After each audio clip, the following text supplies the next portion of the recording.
নমস্কার বন্ধুরা, আপনাদের সকলের এই কদিন ধরে যে সাহচর্য পেয়েছি, আপনাদের কমেন্ট, আপনাদের লাইক শেয়ার, আমি সত্যি অভিভূত। আমার ভীষণ ভীষণ আপ্লুত আমি। এবং তো শুধু তাই নয়, তার সঙ্গে এ কথাটাও মানে বলতে হয় যে আজ শেষ দিন, অর্থাৎ দশমী। সেই দিনটা আবার এমনভাবে মানে শুরু হয় যখন মনে হয় যে ইস, আর কিছুক্ষণ পরেই তো মা চলে যাবেন। সত্যি সেটা কত দুঃখের, কিন্তু না, অবশ্যই দুঃখ নয়। তার কারণ আমরা মেয়েরা যেমন বাপের বাড়িতে যাই আনন্দ করতে, ঠিক তেমনি আবার কিছুদিন পর শ্বশুরবাড়িতে থাকি, থাকার পর আবার তো যাই বাপের বাড়ি, ঠিক সেরকমই উমামাও কিন্তু আসেন, আবার চলে যান। যাওয়ার সময় একটু মনে কষ্ট হয় বই কি আমাদের, যে ইস, মা চলে যাচ্ছেন, আর কিছুদিন থাকলেই ভালো হতো, তাই না? এটা আপনাদেরও মনে হচ্ছে, মনে কষ্ট হচ্ছে। তবে প্লিজ কষ্ট করবেন না, একটুও মনে দুঃখ পাবেন না। তবে আজকের দিনটা একটু জমিয়ে আনন্দ করে নিই, তার কারণ আর কিছুক্ষণ পরে পুজোর রেশটা চলে যাবে, দশমী নয় কি, তাই তো? তো সেই জন্য আজ কিন্তু আমাদের সঙ্গে যারা যারা রয়েছেন একটু আলাপ করিয়ে দিই আপনাদের সঙ্গে। পাশেই রয়েছেন দেবাশিস দা, যাকে আপনারা রোজই দেখতে পাচ্ছেন। দেবাশিস দা রয়েছেন, আপনাদের সঙ্গে কথাও বলবেন নানান রকম। এবং আজকে পেয়ে গেছি আমাদের মাঝে অমরনাথ দাকে আবার একটুখানি।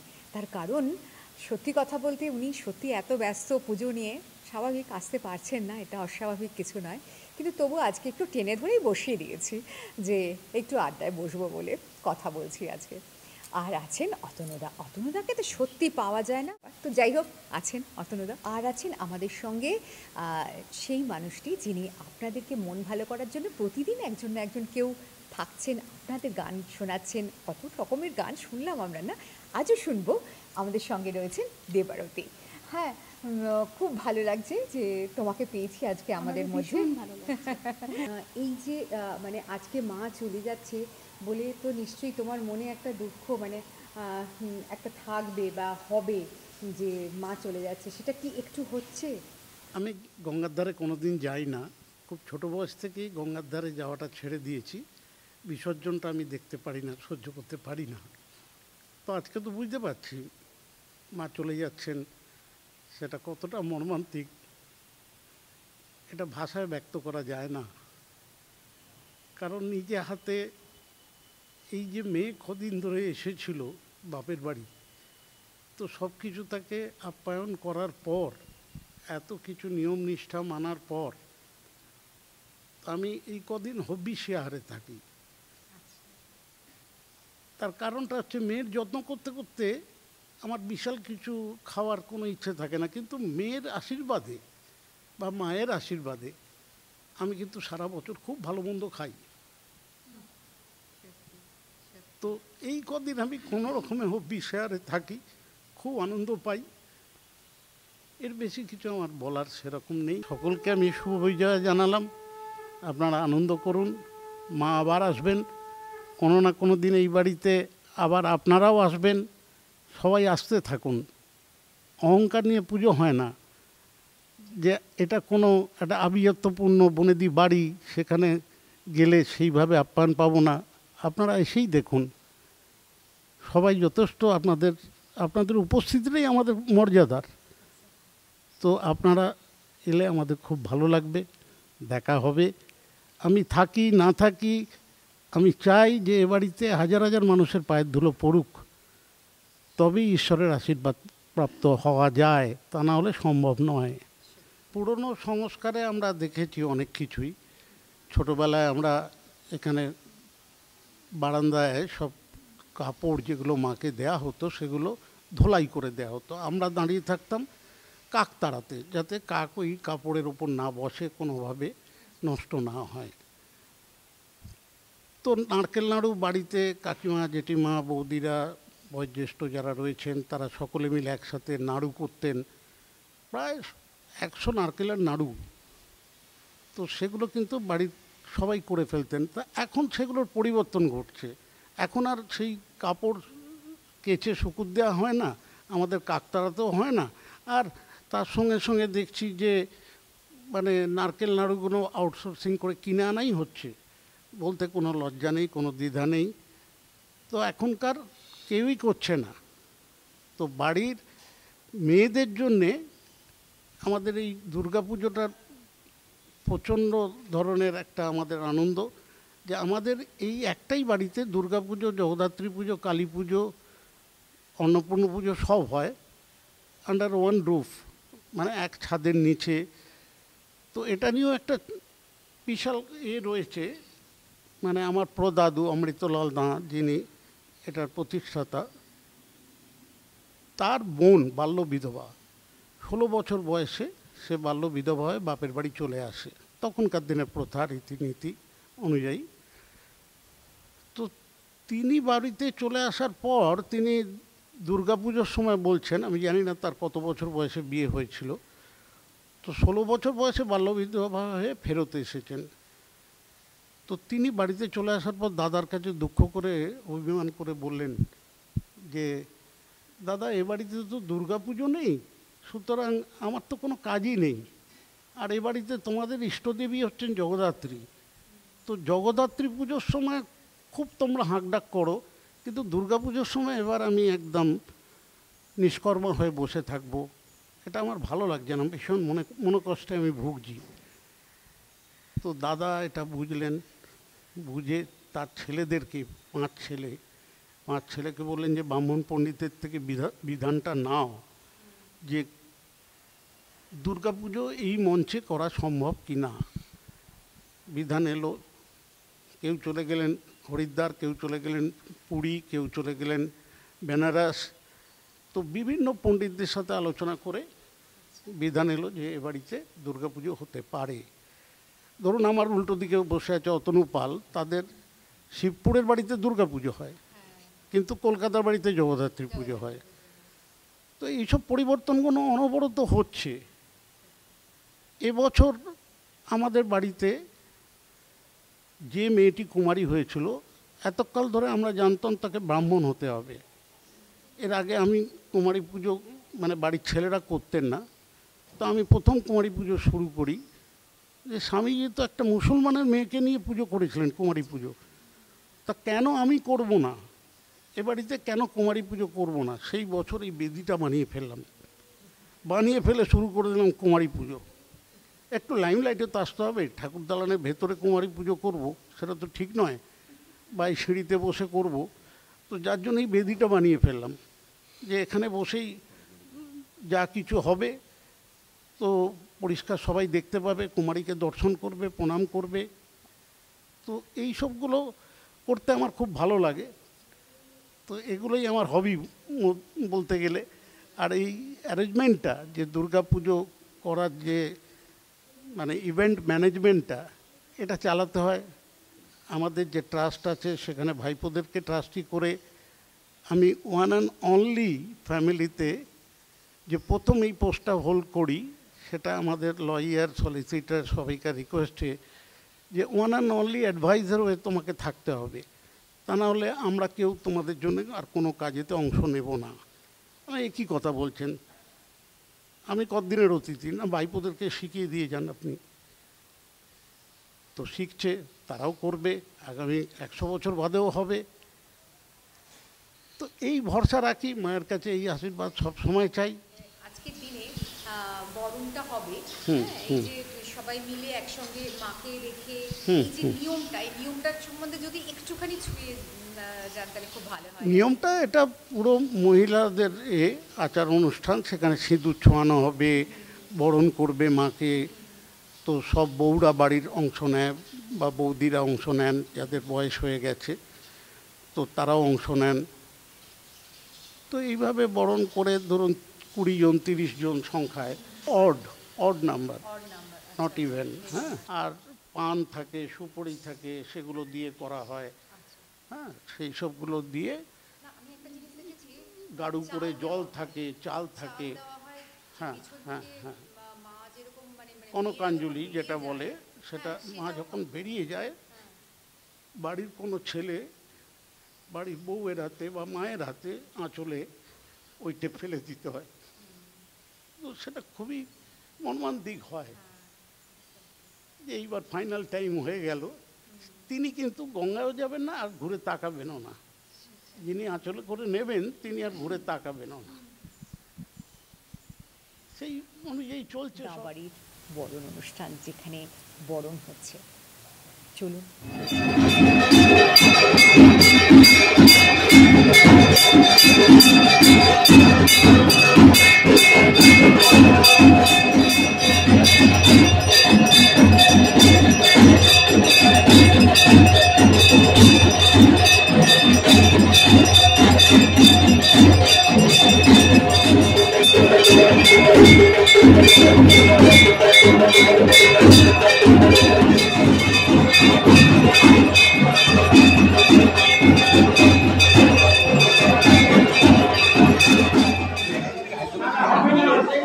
দাঁড়া দাঁড়া দাঁড়া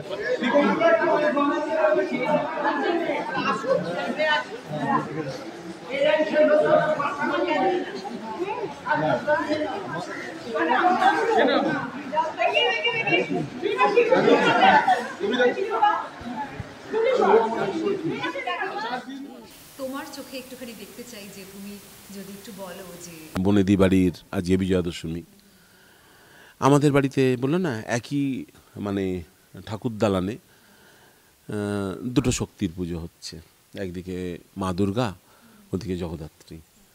আমি যে বাড়িতে থাকি সে বাড়িতে জগদ্ধাত্রী পুজো এবছর হলে হবে 126 বছর। আর আমাদের আদি বাড়ি শিবপুর, সেখানে প্রায় 250 বছর টপকে গেছে দুর্গাপুজো। সেখানে আবার দুর্গা পূজিত হয় অভয়া মূর্তি রূপে। এইবার আমার যেটা মানে কীরকম বলবো, আমি সবে তো এই বিতর্ক বা বিতর্ক গন্ধির মধ্যে জড়িয়ে পড়ি। আমাদের বাড়িতে একটা অদ্ভুত রীতি আছে যে আমাদের যে হাওড়া শিবপুরে, বাজি শিবপুর বলে বিকেপালের বাড়ি, ওখানে আজও মোষ বলি হয়, আজও, এবারও হয়েছে। এইবার ওই বলি প্রথা, ওই অশুভ শক্তির বিনাশ এরকম জায়গায়। এবার প্রথম কথা হচ্ছে যে অনেক সংগঠন, আমার একটু বলিটা পুজো এতে পছন্দ নয়। আমি আমার বাড়িতে বহুবার বলেছি ওদের বোঝাতে যে বাড়ি থেকে এই পুজোর মধ্যে বলিটা সরাসরি বন্ধ হোক। আমি সেদিনই মাংস খাবো হয়তো বাইরে হোটেলে রেস্তোরাঁয় বা কিনে এনে যে কোনো, এরকম আমি বলছি না যে সেদিন থেকে নিরামিষ খাবো, কিন্তু একদম পুজো বাড়িতে বলিটাকে মেনে, তার মধ্যে আবার মোষ বলি, এটা বন্ধ করা যায়নি। আমি কোনোদিনও মোষ বলি দেখি না, কারণ ওই নিয়ে সেই বলির পর সেই রক্ত নিয়ে উন্মাদনা, টিপ পরানো, হইহট্টগোল, মানে খানিকটা হোলি খেলার মতো। আর যেহেতু ওখানে একটু জাগ্রত পুজো, প্রচুর পাঁঠা বলি হয়, এ মানত করেছে মানে রক্তে ভেসে যায়, রক্তের গন্ধে পুজো বাড়িটা ভর্তি হয়ে যায়। আমি তখন বলি আমার ঠিক এত শাস্ত্রের মানে পাণ্ডিত্য কেন, কোনো অধিকারই নেই ঢোকার। আমি শুধু বলি, দুটো উদাহরণ দিয়ে বাড়িতে বোঝাতে চেষ্টা করি। অমরনাথদা বললেন না সময় পাল্টাচ্ছে, আগে নারকোল নাড়ু অমরনাথদার এখানে হয়েছেন, আমার মারাও পাকাতে এসছেন, এত নারকোল নাড়ু হতো, মানে পালবাড়ির অন্তত কয়েকজন এসে এখানে অমরনাথদার মায়েদের সঙ্গে। এবং সবচেয়ে ব্যাপার হতো, আমরা ছোট ছিলাম বলে ঠাকুর খাওয়ার আগে আমরা তার টেস্টও হয়ে যেত গরম গরম নারকোল নাড়ু, এরকমও ঘটনা ঘটেছে। একদম পড়ে যেত যেটা, হ্যাঁ একদম একদম, সেটা আমাদের মানে এরকম একটা ব্যাপার ছিল, ইচ্ছাকৃতও ফেলে দিত। আমার মনে হয় যারা করতেন তারা ইচ্ছাকৃতভাবেই ফেলে দিতেন, যে ওটা তো আর ঠাকুরকে দেওয়া যাবে না, এরকম। একদম, হ্যাঁ হ্যাঁ একদম একদম। আর ওই নারকোল নাড়ু তৈরির গন্ধ, আরে বাবা, যে ভাবা যায় না, একেবারে না। তা গেল, তা বাড়িতে আমি বললাম যে দেখো, রামকৃষ্ণ মিশনে যে দুর্গাপুজো হয় তাতে বলি হয় না, আমাদের ভারত সেবাশ্রমে যে দুর্গাপুজো হয় তাতে বলি হয় না।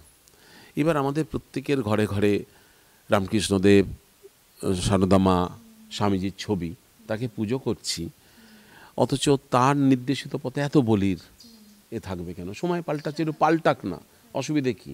এই যে বললাম রক্তের গন্ধে জায়গাটা মম করছে, আমার তো দরকার নেই, চলুক, সেটা অন্যরকমভাবে হোক। এইবার সেটা পরিবর্তন আনতে পারিনি। আমাদের বাড়ির কয়েকজন শরিক বলেছেন যদি আমরা যে ভাগে যেটা টাকাটা পরে দিয়ে দিচ্ছি, কিন্তু তাহলে আমরা আর ওতে অংশগ্রহণ করব না। খুব প্রবলভাবেই গত 2-3 বছর ধরে আমরা সক্রিয় হয়েছি, জানি না কি হবে। এখন এর একটা হচ্ছে কি, সেই পুরনো চলছে, কেন বন্ধ হবে, অমুক হবে, ক্ষতি হবে, অমুক হবে, আমি দেখা যাক না। ক্ষতি হলে আমি দাবি করেছি আমারই ক্ষতি হবে, তার বেশি তার কিছু নয়। যতটুকু সে 1 পাতা 1.5 পৃষ্ঠা রামকৃষ্ণদেব আর স্বামীজি পড়ে থাকি, কারণ আমার ইষ্টদেবতা রামকৃষ্ণদেব।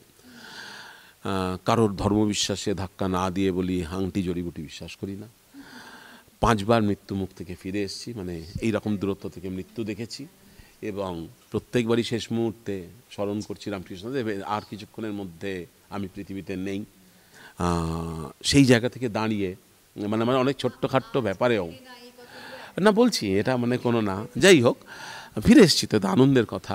ঠাকুর আমার মতো অধমের ডাকে সাড়া দিয়েছেন আর কি।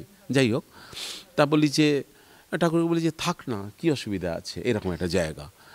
আর অন্য দিক থেকে কোনো না, যে আমার মনে হয় কেমন আমাদের ওই বাড়িতে অত পশু বলি হতো বলে এক ঠাকুমা স্বপ্ন পেয়েছিলেন যে আমি এই অভয়া মা দুর্গা এইভাবে যাব জগদ্ধাত্রী রূপে, যেখানে কোনো বলি থাকবে না, মানে ফলও বলি হবে না। আমাদের বাড়ির যে জগদ্ধাত্রী পুজো হয় সেখানে ফলও বলি হয় না, অন্য বলি তো পরের কথা। তার মানে আমার মনে হয় সেই যে ঠাকুমা যার সঙ্গে আমার দেখা হলো না, তাকেও হয়তো আমার মতো কোনো জায়গায় ধাক্কা দিয়েছিল সেই সময়, যে বলিটা নিতে পারছিলেন না। আর আমি এই প্রজন্মে, আমি আর প্রজন্ম বলবো, আমার পরে অনেক প্রজন্ম এসে গেছে বাড়িতে, তাদের বলি যে দেখ চেষ্টা করিস যদি এটা আটকানো যায়। আমি বললাম যে দেখ সতীদাহ আটকে গেছে, আমাদের বিধবা বিবাহ চালু হয়েছে, সবই তো হয়েছে, এক সময় তো এই নিয়ে হইহট্টগোল হতো, যে এইটুকুনি ছোট্ট সংস্কার আমরা করতে পারবো না। আর ঘটনাচক্রে আমি এটা বলে রাখি যে আমাদের হাতের কাছে স্টার, সেখানে ঘটনাচক্রে মানে আমি বিভিন্ন জায়গায় দরবার করতাম, প্রত্যেক সরকারের কাছে গিয়ে বলতাম যে উত্তর কলকাতায় কোনো আর্ট গ্যালারি নেই, করে আর্ট গ্যালারি তৈরি হলো, এবার নামকরণ কি হবে। একটু ছোট্ট করে আমাদের কয়েকজন ওখানে সাক্ষী ছিলাম যে বিনোদিনীকে নবজাগরণে সব মহান পুরুষরা ওখানে দিতে পারেননি, যার জন্য স্টার হয়েছিল। তুমি একজন স্টার, যে তোমার মতো একটা নিষিদ্ধ পল্লী থেকে আসা মানুষের নামে থিয়েটার হল আর সেখানে গুণীজন অংশগ্রহণ করবে, হবে না।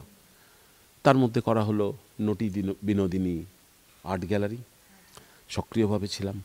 নটি বিনোদিনী এমপি থিয়েটার, আজকে এই মুহূর্তে খুব আনন্দ লাগছে, আজ আর স্টার থিয়েটার নেই, বিনোদিনী নাম হয়ে গেছে। তার মানে আমার মতো অতীব একটা, মানে আমি কিটেরও কিট বলি, যে না না আমি বলি এটা ওপরওয়ালার আশীর্বাদ, আমি রামকৃষ্ণদেবের আশীর্বাদ।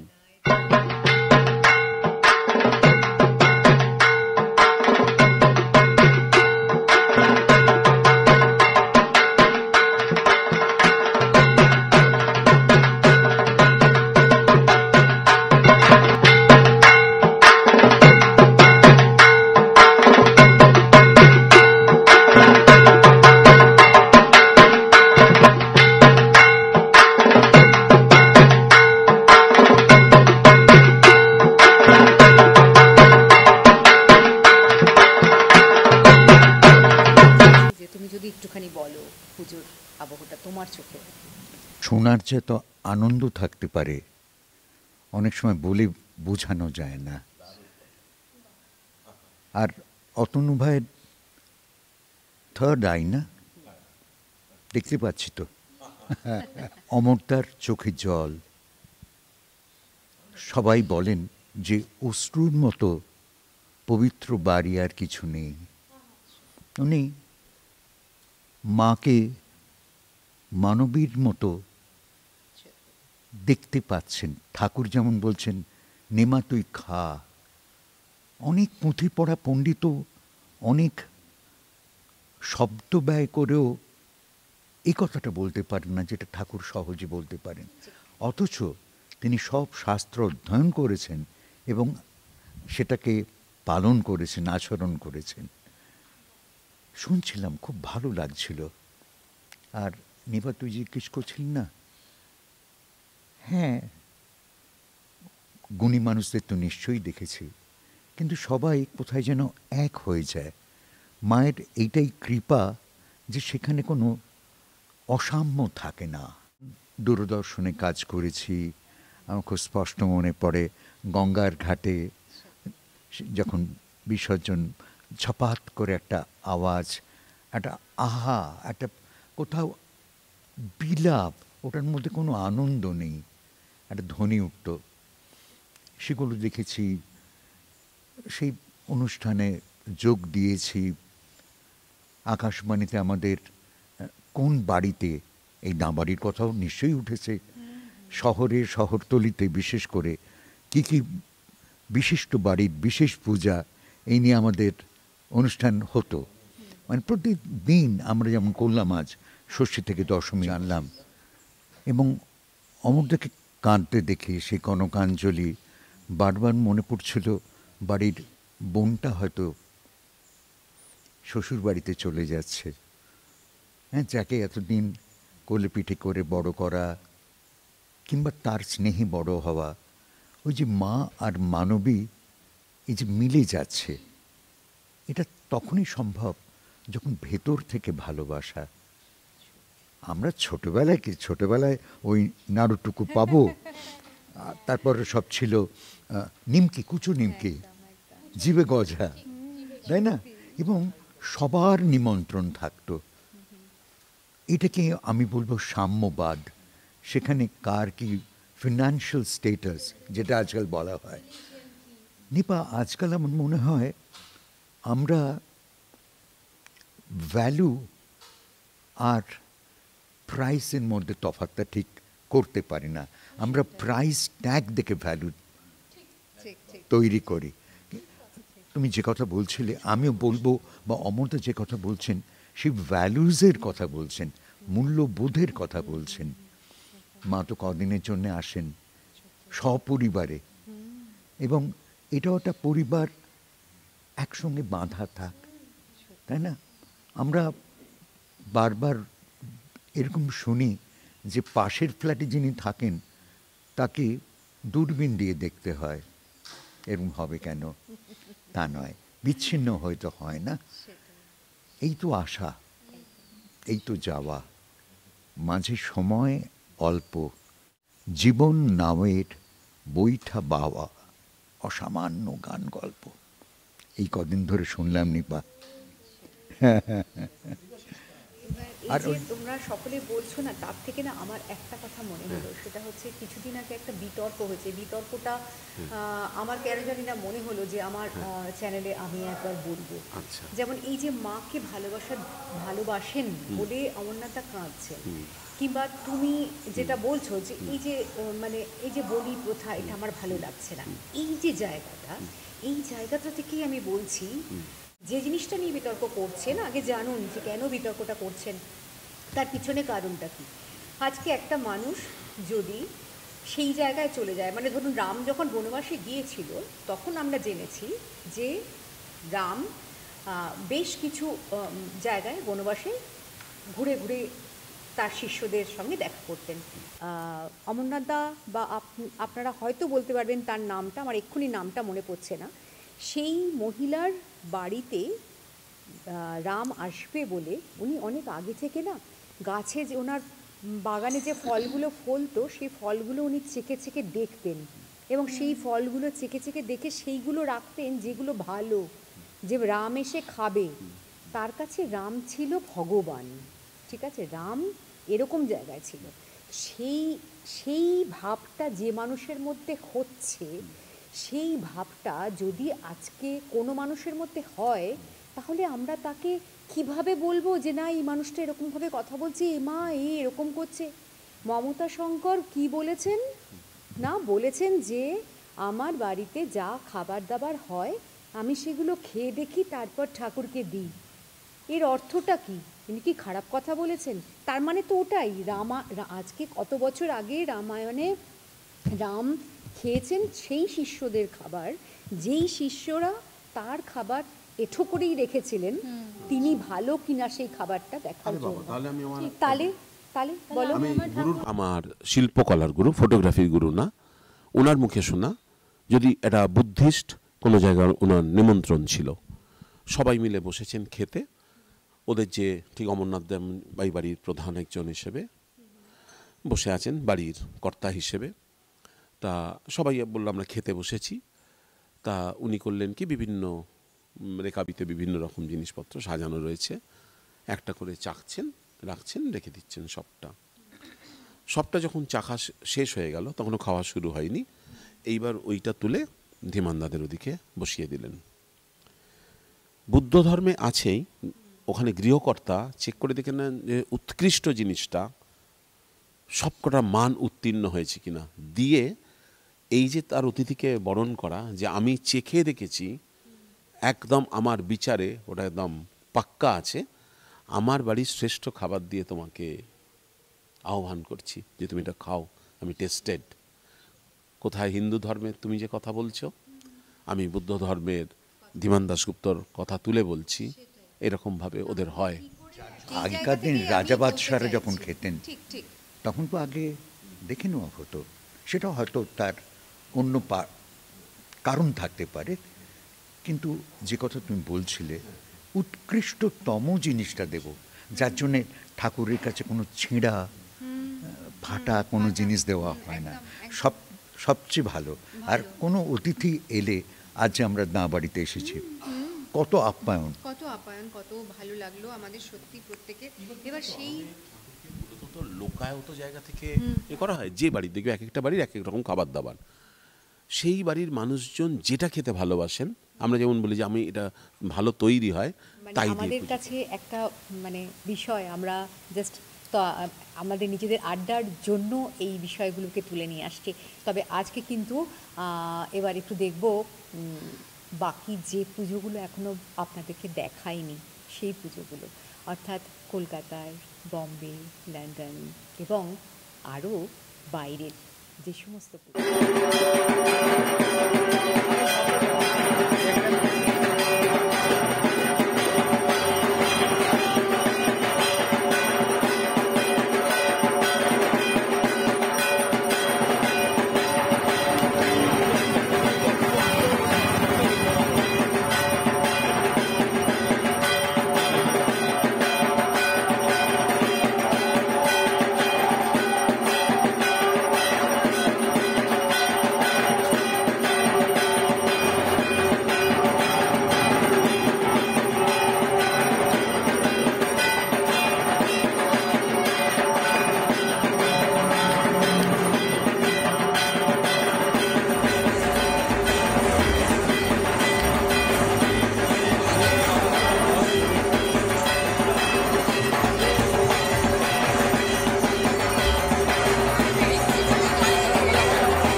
অনেক পুজো দেখলাম, অনেক গল্প শুনলাম।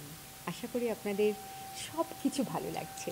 তবে এই যে ভালো লাগা, আপনারা আমাদেরকে আপনারা লাইক করছেন, কমেন্ট করছেন, সেটাও পাচ্ছি, ভালো লাগছে। তবে যেটা বলার সেটা হচ্ছে যে এবার কিন্তু আমাদের প্রোগ্রামটা প্রায় শেষ পর্যায়ে চলে আসছে, তাই জন্য কিন্তু একটা গান শুনতে ইচ্ছা করছে। কি আপনাদের ইচ্ছা করছে? তো এবার কিন্তু একটা গান শুনবো দেবারতীর কণ্ঠে। দেবারতী, তোমাকে একটু রিকোয়েস্ট করি, এবার তুমি আমাদেরকে একটা গান শোনাও। একদম, নিশ্চয়ই শোনাবো। আর তার আগে গান শোনাচ্ছ? আমি একটু মায়ের গান শোনাই। একদম, মায়ের গান। আমি আজকে ভীষণ ভীষণ ভালো লাগার রেশ নিয়ে, মন খারাপ তো আছেই, আজকে দশমী, হ্যাঁ, তো কিন্তু অনেক কিছু আমি গ্যাদার করলাম এবং খুব সুন্দর জায়গায় আমরা আজকে এই মুহূর্তে আছি, ভালো লাগছে খুব।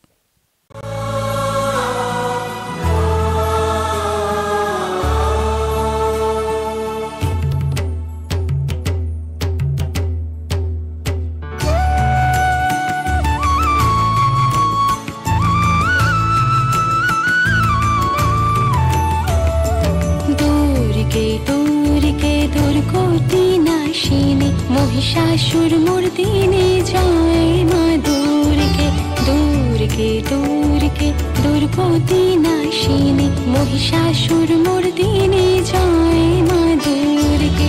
দেবী দুর্গে জগত জননী, তুমি মা মঙ্গলকারিণী। দেবী দুর্গে জগত জননী, তুমি মা মঙ্গলকারিণী।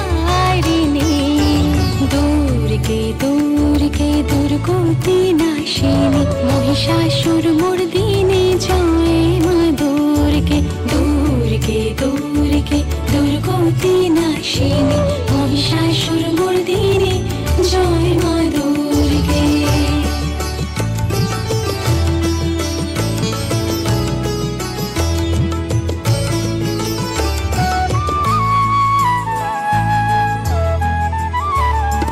দশভুজা দশ শাস্ত্র শালিনী মধুকৈটব সংহারিণী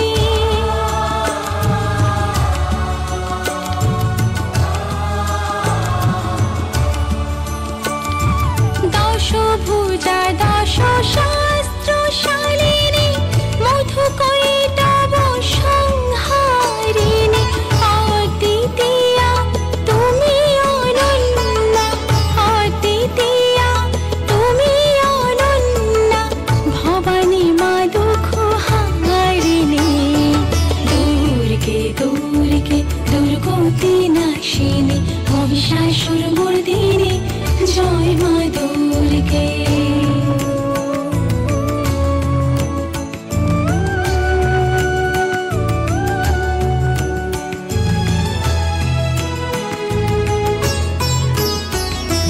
শুম্ভ নিশুম্ভ দানব দলনী ভক্তি মুক্তি দায়িনী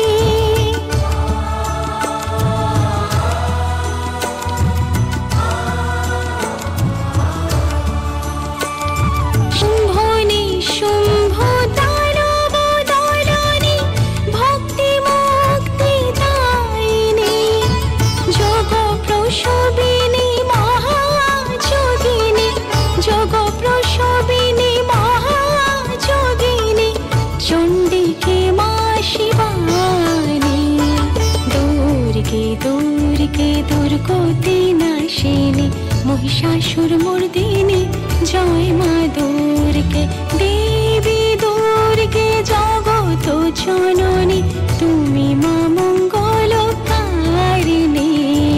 দেবী দুর্গে জগত জননী তুমি মা মঙ্গলকারিণী দুর্গে দুর্গে দুর্গতি নাশিনী মহিষাসুর মর্দিনী জয় মা দুর্গে। মহাসরস্বতী মহালক্ষ্মী রূপিণী মহাদুর্গা তুমি সনাতনী মা মা